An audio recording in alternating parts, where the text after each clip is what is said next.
In this video, I'll show you how to make a blurry video clear on Capcut. Open Capcut and tap the New Project option. Then choose the video you want to enhance by tapping the Add button.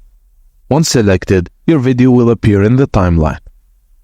Tap on the video to select it, then navigate to the Adjust button. Tweak various settings like brightness and contrast to improve video clarity. Go to the Effect option and select Video Effects. Search for the B&W sketch effect and apply it to your video. Adjust the intensity as needed. Return to the Effect menu and choose the Lens option.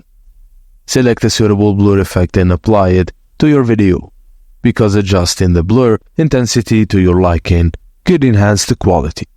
Once you're satisfied with the adjustments, tap the Export button and wait for the process to complete.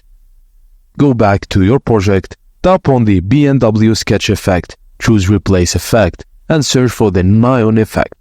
Apply it and adjust the settings as needed, then export the video again.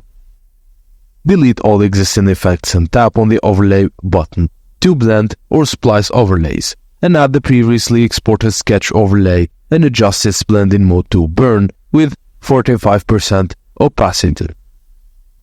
Review your video and make your final adjustments to ensure it looks perfect. Then after all necessary adjustments, export your video once again to save the changes. And that's it, guys. Thank you for watching, and please don't forget to like and subscribe for more.